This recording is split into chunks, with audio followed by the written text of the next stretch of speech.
The Lexington Hotel in Chicago held warm light and polished silver, while the street outside held cold air and a city trained to keep its lines.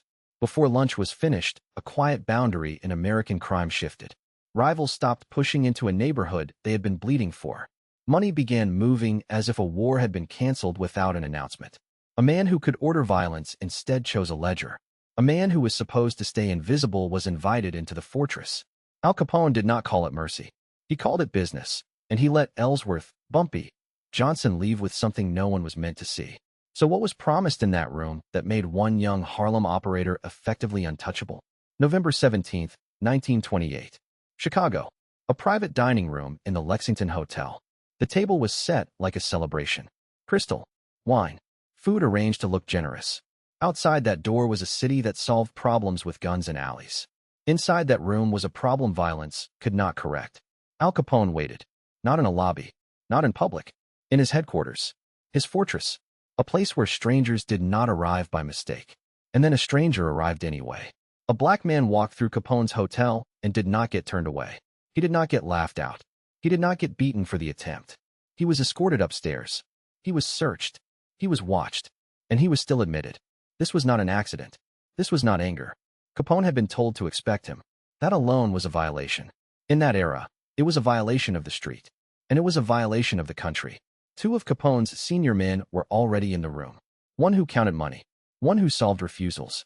The chair at the head of the table was occupied. The man in it had killed rivals and outlasted the year's worst attempts on his life. He had no need to prove he could hurt someone. He needed to decide if he could afford not to. The visitor sat down without asking for permission twice. He did not slouch. He did not bow. He did not act like a petitioner. He acted like an emissary. That posture was the first test. Because in that room, posture was currency. Capone looked at him as if he were measuring a new weapon. Then Capone stood. He extended his hand. That motion was simple.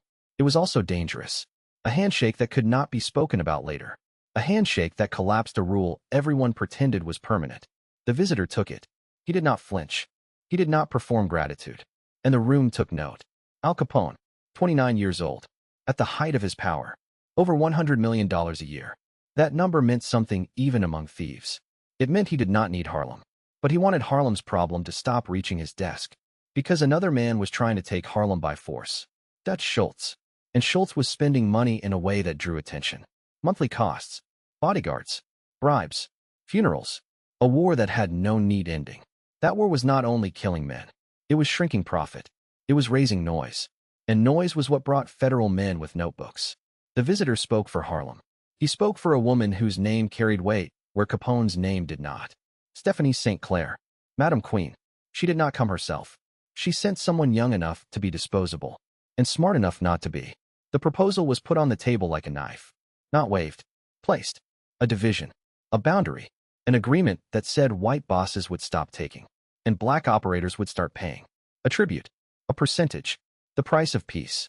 And the price of being left alone. The numbers were stated. They were not whispered. Harlem's policy game. $20 million a year. A cut offered to Capone. 20%. For $1 million. For doing almost nothing. For making a phone call. For telling other men to stop bleeding in a neighborhood they did not understand. Capone did not smile like a friend. He smiled like a man who had just seen a better way to win. Because winning was not the same as owning. Owning required control. Control required soldiers. Soldiers required noise. And noise required heat. The visitor said the quiet part out loud. That fighting over Harlem would cost more than the victory. That cooperation was cheaper. That prophet did not care about etiquette. The room went still. Because he was speaking directly to Capone. Not around him. Not through an intermediary. Direct. A black man addressing the most feared white gangster in America, as if this was a boardroom. In that silence, a decision was made. Not announced, but felt. Capone laughed. Not the laugh of relief. The laugh of recognition. Then Capone moved the deal. He changed the tribute. 15%. Not as charity. As leverage. Because he wanted more than cash. He wanted the method. The machinery behind Harlem's numbers. The system. The discipline. The invisible math that made gambling stable. And he wanted a liaison. Not a messenger who would leave. A man who would stay in Chicago. A bridge that could not be photographed. A bridge that could not be confessed to. A bridge that would be denied by everyone who crossed it. That was the real offer. Not protection. Structure. A new arrangement that would operate under a public fiction. Segregation on the street. Integration in the ledger. If the deal held, Harlem would become protected territory. If the deal held, other bosses would stop pressing in. If the deal held, a young numbers man would return home with something stronger than a gun. A name behind his name. A silent backing that made threats hesitate. And if the deal held, it would not end in Harlem. It would travel. Detroit, St. Louis, Baltimore, other black neighborhoods that were profitable and difficult to conquer. Other cities where white bosses wanted money without the cost. A national pattern.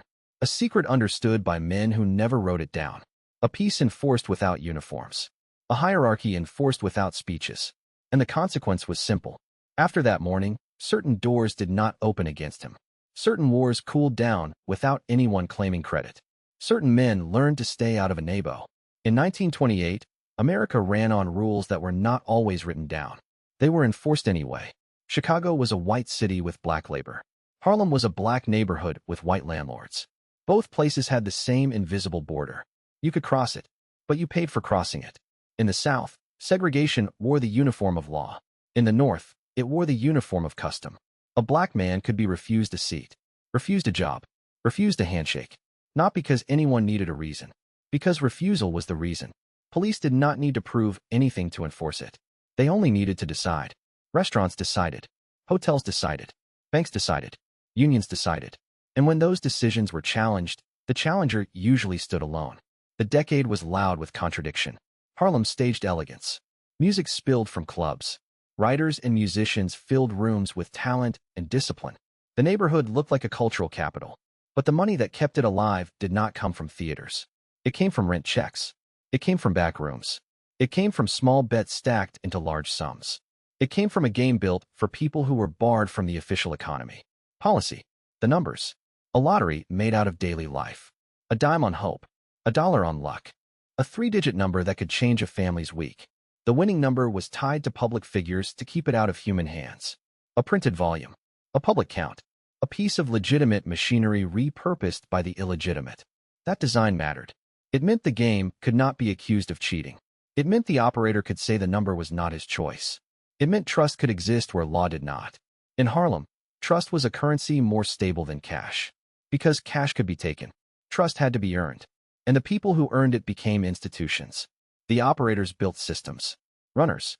Collectors. Banks. Protection. They paid bribes. They paid rent. They paid for silence. Thousands of people depended on it. Not as a thrill. As income. A storefront could be a barbershop in daylight. And a collection point by night. A restaurant could serve coffee. And also serve as a quiet office where envelopes changed hands. That is how a neighborhood with limited access to legitimate credit created its own economy. An illegal economy. But organized. Disciplined. Efficient. And because it was efficient, it drew attention. Attention from men who believed efficiency belonged to them. In 1928, organized crime was not yet a single machine. It was a patchwork. Italian crews, Irish crews, Jewish crews, local outfits with local rules. Each group guarded its income like territory in a war. And prohibition made the stakes enormous. The government tried to erase alcohol from the country. The country kept drinking. Bootlegging filled the space between law and demand. That space was worth fortunes. $3 billion a year. It built empires. It bought police departments. It bought judges. It bought aldermen. It created men who lived like industrialists while pretending they were ordinary citizens. The underworld learned something during Prohibition. Violence was useful, but it was expensive. Bullets cost money. Funerals cost money. And every public shooting brought attention that did not leave. Federal attention. Newspapers. Grand juries. A gangster could win a street war and lose the decade. Because power required longevity. And longevity required restraint.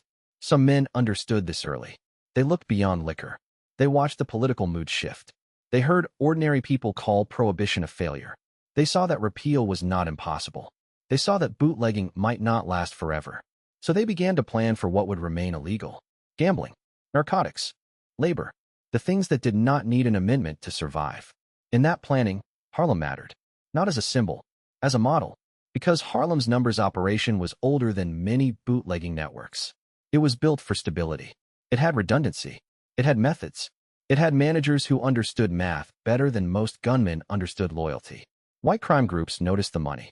They also noticed the boundaries. Harlem was not a neighborhood you could simply walk into and collect. Not without paying a cost. Black operators had something that white crews often lacked in black neighborhoods.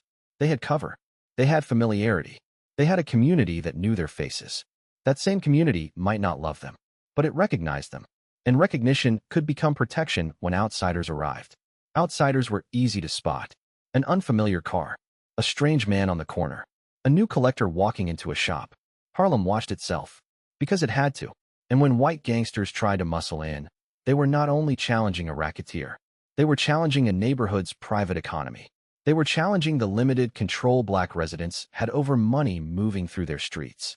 That created friction. Not moral friction. Practical friction. Friction that turned disputes into war. The power structure was clear. White bosses owned the wider networks. They controlled import routes. They controlled political connections in downtown offices. They had access to lawyers and bankers who would not take meetings with black men. Black operators controlled what they could hold. Their neighborhoods. Their gamblers. Their runners. Their local protection. But they operated under constant pressure. Police raids could come at any time. Licenses could be denied. Loans could be refused.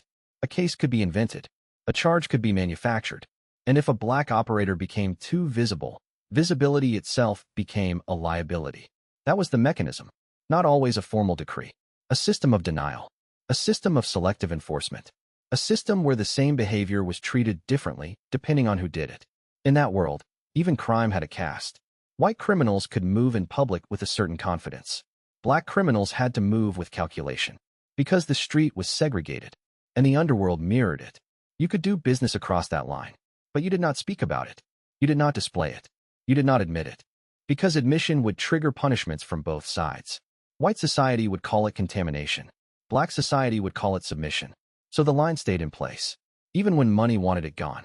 This was the background. This was the machinery. This was the pressure that made certain meetings possible and certain meetings unthinkable. And this was the world Ellsworth, Bumpy Johnson lived in. He was 23. Not a boss. Not yet. A man who carried messages and consequences. A Harlem numbers man with a reputation that traveled ahead of him, but not far enough to make Chicago safe. He did not go to Chicago because he wanted a new city. He went because Harlem was under pressure. White crews were testing the numbers racket the same way they tested everything. By forcing their way in.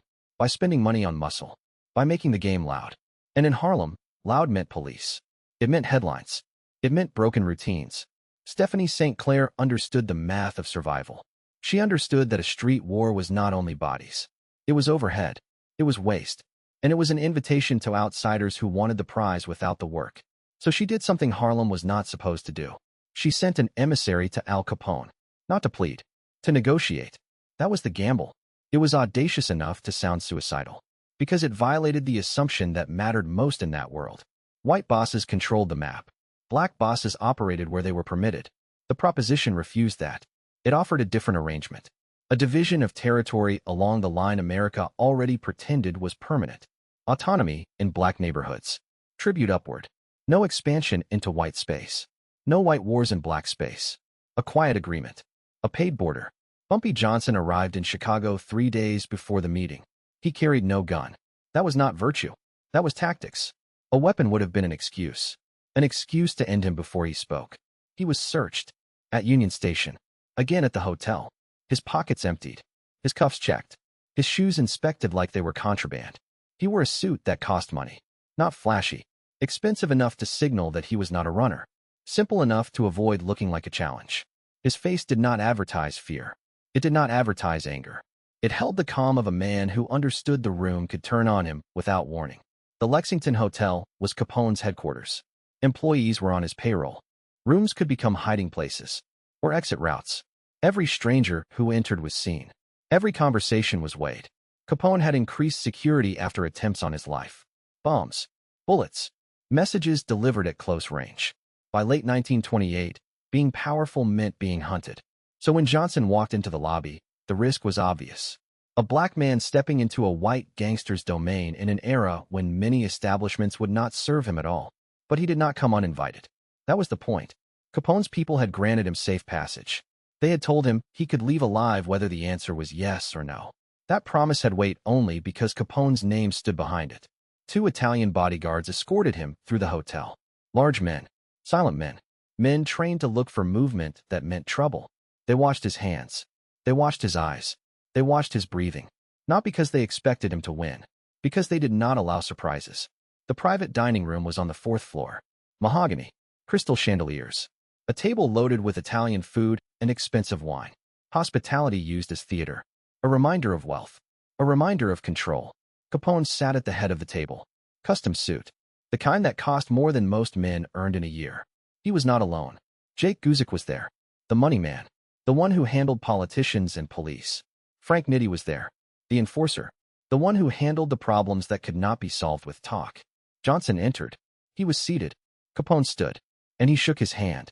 A gesture that would have shocked a room full of respectable men. Because respectable men in 1928 often refused that touch. Capone did it anyway. Not from progress. From calculation. Then he told Johnson to eat. Because Capone did not like business done on an empty stomach. Johnson kept his posture measured. Respectful. Not submissive. He had to show Capone that Harlem could be spoken to. Not simply taken. He began with deference to St. Clair. A formal respect. Then he placed the proposition in the room. A deal that offered peace. A deal that offered profit. A deal that demanded recognition without calling it equality. Capone listened. And he made sure Johnson understood what he was asking. A white gangster making a deal with a black gangster. That was not only a street issue. It was a social violation. It was a risk to reputation. A risk to alliances. A risk to the structure everyone pretended was fixed. Capone said the line that mattered. You want me to make a deal with a colored gangster? The words were not said softly. They were said as a test. To see if Johnson would shrink. Or if he would speak like a man who believed he belonged in the room. Johnson did not shrink. He met Capone's eyes. He offered the only argument that could survive in that space. Profit. He said cooperation was more profitable than conflict. He said Harlem would cost more to take than it would ever return.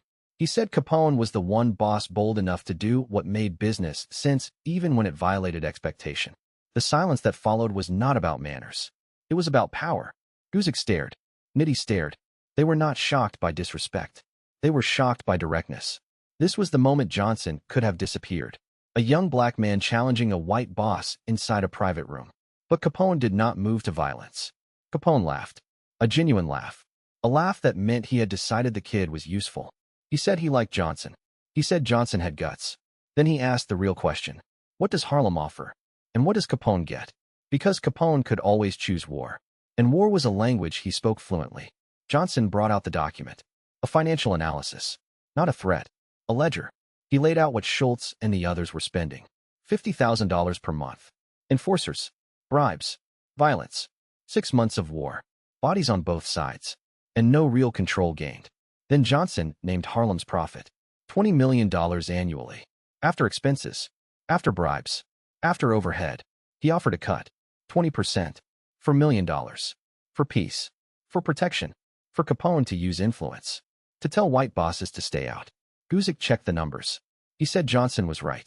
For $1 million a year was clean money. Money that did not require a war. Money that did not require new risk. Then Johnson said what mattered most. St. Clair understood tribute. She was not challenging Capone's authority. She was not asking to be treated as an equal partner. She was asking for autonomy. Let Harlem be run by Harlem. Let black neighborhoods be run by black operators. Tribute would be paid. The line would be respected. Capone leaned back. Because the shape of it was clear. Income from territories he did not directly control. Influence without occupation. And a new kind of structure. But the implications were bigger than money. Capone said it plainly. Johnson was asking him to change how the underworld operated. Johnson answered with one sentence. Yes, that is exactly what we are asking. And we are willing to pay for it. Capone stood and walked to the window. Michigan Avenue below. Cars moving like nothing in the world was changing. He stayed silent long enough to let the room feel the danger again. Then he turned back. And he accepted. Not as a favor. Not as a concession. As a choice.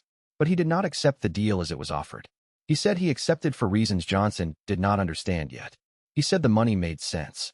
Then he said the money was not the point. He said he had been thinking about the same structure for months. And Johnson's arrival told him something. That the smartest operators in Harlem had reached the same conclusion. Independently. Capone treated that as proof. If two sides arrive at the same answer without speaking, the answer is usually correct. Johnson did not react. Not on his face. But the shift was real. This was not Capone being convinced. This was Capone revealing that the meeting had been inevitable. Capone returned to the table. He leaned in, and he talked about the future. He talked about prohibition like it was temporary, not a moral crusade, a policy that would eventually collapse under its own weight. He said the government would repeal it, not immediately, but soon enough to matter. He said bootlegging would end. He said every organization that lived on liquor would have to find new income. And he named the rackets that would survive: gambling, narcotics, labor, the enduring crimes. Then he said the line Johnson was not expecting to hear in that room. He said the colored neighborhoods ran the best numbers operations in the country. He said Harlem's policy game was more sophisticated than anything the Italians were doing. He said St. Clair's people had systems his people could learn from. And then Capone made the deal something else. He wanted technical cooperation. He wanted teaching. He wanted Harlem's methods. He wanted the machinery behind the cash. He did not ask politely. He demanded it as part of the agreement. Capone was not paying tribute to Harlem. Harlem would still pay tribute to him. But he was acknowledging expertise. And in that world, acknowledgement was leverage. Capone said yes to autonomy. But he wanted something that could outlast autonomy. He wanted the method that could be exported, so that when liquor died, gambling would already be industrial. Johnson listened, and the meaning became sharp. Capone was not simply protecting Harlem. He was preparing for a post-prohibition economy. He was using Harlem as an education, a blueprint. Then Capone added another piece. He said Johnson was not the first. He said he had been hearing similar requests from other black operators. Detroit, St. Louis, Baltimore. Not public meetings. Quiet feelers. Messages passed through intermediaries. The same proposition. Autonomy for tribute. Capone said he had already been considering it. Not as a series of small deals. As a national structure. A hierarchy. Parallel tracks. White families and black operators running in defined lanes. The lane markers enforced by tribute and protection. Capone called it the smart play. Not because it was fair. Because it was efficient. And efficiency was the only morality he respected. Then he made a counteroffer. 15%. Not 20. He lowered the tribute. Not because he valued Harlem's comfort. Because he wanted cooperation to feel like investment, not extortion. He wanted buy-in. He wanted compliance that came with pride, not resentment. Then he named the price. 3 of St. Clair's best numbers operators would come to Chicago. 3 months. They would teach Capone's people how Harlem ran the game. Pickup systems, betting slips, payout structures, the discipline that made it scalable. And Johnson would stay in Chicago as Capone's liaison to Harlem. Not an errand man, a coordinator, a problem solver, a controlled conduit between two worlds that were never supposed to touch. Capone described it plainly. A national structure. Everybody with a territory. Everybody paying tribute. Everybody respecting agreements. Everybody making more money than they were making by killing each other. The room went silent again. Because this was more than business. It was a reordering. It was a plan that required secrecy to survive. Johnson asked the only question that mattered. What happens when people find out? The Italian bosses. Harlem itself. What happens when the story becomes public? Capone smiled. And he said nobody finds out. He said the arrangement stays private. He said the Italian bosses would not be told the details. Only the outcome. Wars in colored neighborhoods would stop. Income would flow. Boundaries would be respected. And in Harlem, Johnson would tell people the truth that could be spoken. That autonomy had been negotiated. That white bosses would back off. That tribute was the price of being left alone. Face would be saved. On both sides. And the actual structure would remain inside a small circle. A secret protected not by loyalty, by mutual risk. Because exposure would humiliate everyone involved. White bosses would be accused of treating black criminals as partners. Black bosses would be accused of working under white control. Neither side could tolerate that narrative. So the secret would be guarded. Not out of honor. Out of necessity. Johnson said he needed to speak to St. Clair. Capone allowed it. He offered privacy. Then he tightened the chain. He said the offer was good for 1 week. After that, Capone would stop holding Schultz back. He would let the war resume. And whoever survived would own what was left. Capone said he could wait. He had time and money. But Harlem did not. That was the pressure point. That was how Capone negotiated. He framed the deal as mercy while holding the knife behind his back. Johnson understood what he was being offered. Not safety. A position. A role in a larger machine. If St. Clair agreed, Johnson would become more than a Harlem numbers man. He would become a broker. A liaison. A man protected by the logic of the structure itself. Because once a structure depends on you, removing you becomes expensive. And in that world, expensive was the closest thing to untouchable. The arrangement needed structure beyond Capone and Johnson's handshake. Over the following days, details were worked out. Territory was defined. Black gangsters received exclusive control over gambling, prostitution, and other rackets in predominantly black neighborhoods. White gangsters agreed not to compete in these areas. Boundaries were enforced. Tribute was formalized. 15% of gross profits from gambling and numbers operations went to Capone's organization. Payment was quarterly. Noncompliance meant loss of protection. And in that loss, white gangs could move in without obstruction. Protection came in return. Capone's organization prevented attacks from other white gangsters. Police raids were minimized or coordinated. Backup was provided if disputes escalated. Knowledge sharing was implemented. Black numbers operators taught Italian gangsters the systems developed in Harlem. Information about law enforcement, bribable officials, and expansion opportunities was exchanged. Dispute resolution mechanisms were established. Bumpy Johnson operated from Chicago. He coordinated between Capone's organization and black gangsters in multiple cities. He mediated conflicts before they turned violent. Secrecy was enforced. The public knew nothing. Most members of both organizations were unaware of the details. Only top leadership had full knowledge. Street-level criminals knew rules without knowing reasons. Enforcement relied on internal discipline. White gangsters who violated the agreement were punished by their own groups. Black operators who tried to avoid tribute faced the same. The arrangement stabilized operations without requiring open warfare. Johnson remained in Chicago for over a year. Safe houses were provided. Regular meetings with Capone and his advisors ensured coordination. Stephanie St. Clair sent 3 of her top numbers operators. They instructed Capone's people in Harlem's sophisticated systems. Quarterly tribute payments began in early 1929. Approximately $750,000 was delivered in cash. The money was laundered through banks controlled by Capone and legitimate businesses. Violence decreased. Dutch Schultz and other white gangsters retreated. Capone communicated boundaries through New York channels. Attempts to take Harlem would be seen as violations. Other black gangsters learned of the arrangement. They negotiated similar deals for their territories. A network of protected black gambling operations expanded across major cities. By mid-1929, the arrangement was generating millions in tribute. Stability and autonomy were maintained. Cooperation across racial lines worked despite strict segregation in society. The Capone-Johnson arrangement produced consequences that neither man could have fully anticipated. The first consequence was structural. When Lucky Luciano and Meyer Lansky created the commission in 1931, elements of the Capone-Johnson model were adopted. Territorial exclusivity became formal. Each Italian family controlled its own area without interference. Conflict between families was reduced. Tribute and profit-sharing arrangements were institutionalized. Dispute resolution mechanisms mirrored those Johnson had implemented. The informal model between black and white gangs became a template for organizing Italian-American crime nationally. The second consequence was stability for black organized crime. Protection allowed black gangsters to develop more sophisticated operations. Constant warfare with white gangs ended. Investments in operations increased. Numbers operations flourished. By the 1930s and 1940s, black-controlled gambling in Harlem, Chicago's South Side, and Detroit generated tens of millions annually. Much of this revenue remained in black communities. Some operators accumulated wealth sufficient to fund legitimate businesses. The arrangement evolved into a mechanism supporting black economic development in areas limited by discrimination. The third consequence elevated Bumpy Johnson to power broker status. His role as liaison made him essential in maintaining the arrangement. He understood both black and Italian networks.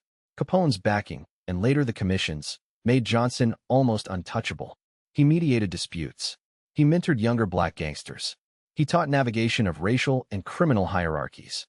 When he returned to Harlem in the 1930s, he ruled its underworld for decades. His authority was built on relationships forged in Chicago. The fourth consequence was the secrecy itself. Details of the arrangement remained hidden for decades. Neither Capone nor Johnson claimed public credit. The commission incorporated territorial rules without disclosing their origins. Historians initially overlooked the cooperation between black and white gangs. Only later research uncovered the Capone-Johnson system, revealing a deliberate chapter of organized crime history. Capone's imprisonment in 1931 did not dissolve the arrangement. Frank Nitti maintained the Chicago operations. Johnson continued as liaison. The system endured through the 1930s and 1940s, into the 1950s and 1960s. Even as societal segregation eroded during the civil rights movement, criminal racial boundaries persisted. By the 1970s, heroin replaced gambling, and black gangs became more independent. The arrangement finally ended not through violence, but through obsolescence. Federal prosecutions weakened the commission. Independent black criminal organizations no longer paid tribute.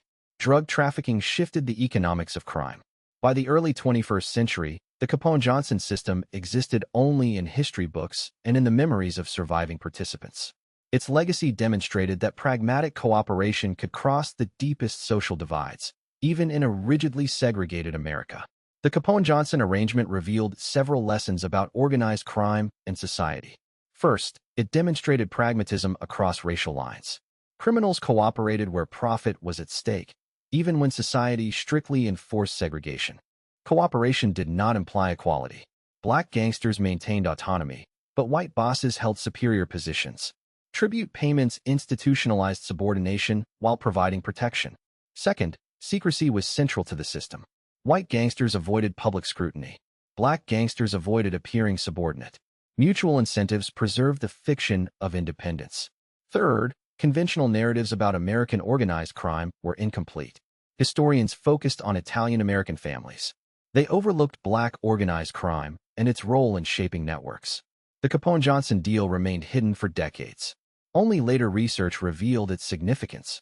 Fourth, Capone's role was more complex than popularly imagined. He was not merely violent. He was strategic. He recognized that cooperation could generate greater profit than conflict. He treated black gangsters as partners where it made business sense. His innovation created organizational structures that persisted long after his imprisonment. Fifth, Johnson's legacy highlighted strategy and diplomacy. He negotiated with one of America's most feared gangsters. He presented Harlem's proposition in a way that appealed to business logic. He became a bridge between racialized criminal networks. His authority derived from relationships rather than sheer violence. By the time he returned to Harlem, he controlled the underworld for decades. The Secret Alliance of 1928 had reorganized American organized crime. It demonstrated the power of negotiation, strategy, and pragmatic cooperation. It allowed wealth accumulation, stability, and influence in a society that otherwise limited black opportunity. Capone and Johnson's meeting redefined the rules of the underworld. It showed that when money and power intersected, men could cooperate across the deepest social divides. And it created an arrangement whose effects would echo for generations. By the end of the 20th century, the Capone-Johnson arrangement had become history. Its structure, its secrecy, and its influence had faded from memory. The commission weakened. Independent black criminal organizations operated without tribute. Drug trafficking reshaped the economics of crime. Territorial boundaries mattered less. The carefully constructed system that once protected Harlem and other black neighborhoods was obsolete. Yet its legacy remained in the patterns it had created. It showed that organized crime could be innovative. It showed that cooperation could cross rigid social divides. It showed that a single negotiation in a Chicago hotel could reshape a nation's criminal landscape for decades. Al Capone was remembered as a violent man. But his calculation, his foresight, and his willingness to recognize talent across color lines left a structure that outlasted him. Bumpy Johnson was remembered as a Harlem gangster. But his diplomacy, his strategy, and his role as liaison made him untouchable and allowed black operators to gain protection, autonomy, and wealth. Their meeting in that Lexington hotel dining room was more than a negotiation. It was the origin of a secret alliance, a blueprint for a national criminal network that acknowledged race while exploiting efficiency, and it endured in silence for decades. History had long overlooked it. Only now can we trace the true impact of what happened that day. Cooperation, strategy, and secrecy had reshaped American organized crime. And it all began with a handshake, a ledger, and two men willing to imagine a different order of power.